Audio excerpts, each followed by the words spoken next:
The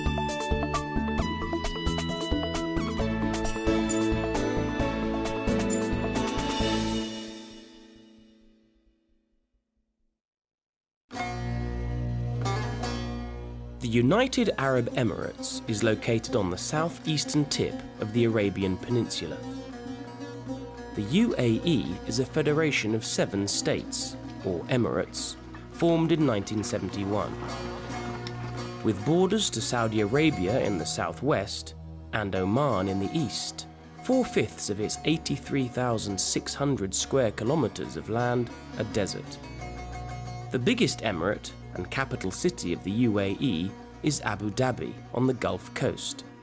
But it's the second largest emirate and the UAE's biggest city, Dubai, that's become its most internationally well known.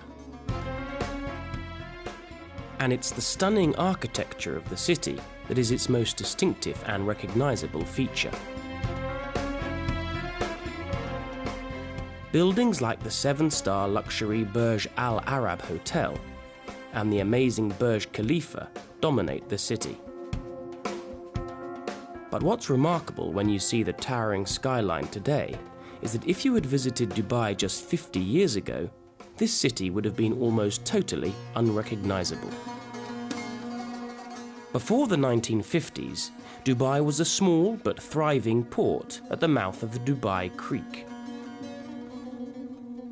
Members of the Bani Yas tribe, led by the Maktoum family, had settled in the area in 1833, and what was once a tiny fishing village had grown into a centre of trade in the region.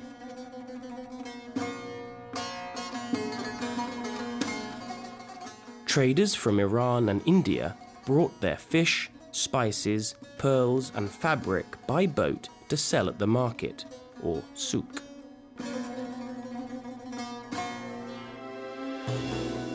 The canal between the Dira and Bur Dubai sides of the city was full of trading barges and traditional boats, called dhows, with their distinctive sails.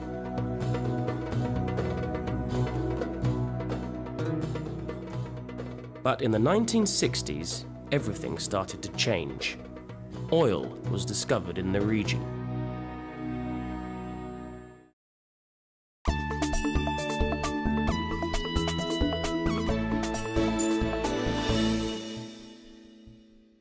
Today, it's impossible to think about Dubai without thinking about its extraordinary architecture.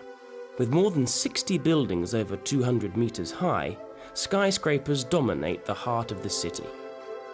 2 of the most talked about structures are the Burj Al Arab and the Burj Khalifa. The Burj Khalifa was officially opened in January 2010. And at over 828 meters, it was the tallest building in the world. Remarkably, it only took 1,325 days to build the tower. At one point, there were over 12,000 people working on the tower at the same time, with workers from 100 different countries. The building cost about $1.5 billion. There are thousands of people living and working on the 160 floors of the tower.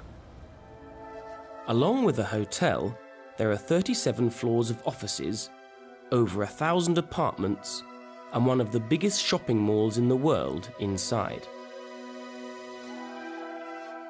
On level 124, there's an observation deck with stunning views across the city and coastline.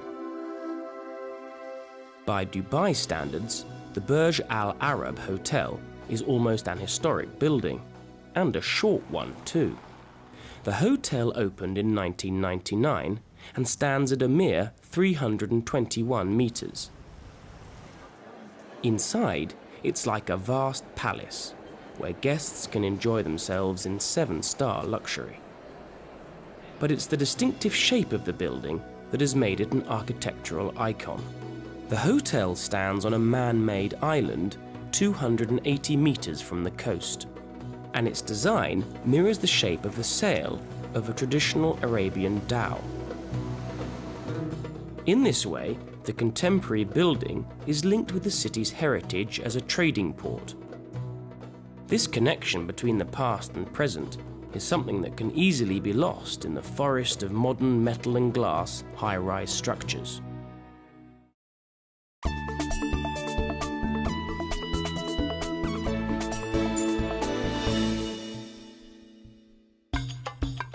So much of Dubai is brand new that it sometimes feels that the traditions of the Emirati culture could get lost. But there are elements of traditional architecture that are not only being preserved, but becoming increasingly popular in modern designs. Aylin Orbashla is an architect who has worked extensively in the Middle East. I'm an architect by training, but I specialised in historic buildings and the conservation of historic buildings and historic areas. Aylin has spent time looking at the historic buildings in Dubai. The main architectural tradition, or the main house type of the sort of richer merchants, was the coral-built courtyard houses. They were square or rectangular with a big courtyard in the middle that would provide shade during the hot summer days. And most notably, they had wind towers, which is an idea the Iranian merchants brought from Iran with them when they settled in Dubai. In the past, wind towers served a very practical purpose. They were an early form of air conditioning. The air captured by the tower circulated around the home, keeping it cool in summer, when the temperature can rise above 50 degrees. And today, wind towers are increasingly common, even in new buildings. But with modern technology, are they still needed? Not in the hugely practical sense, because buildings are sort of built and cooled in very different ways, using air conditioning and a lot more mechanical ways.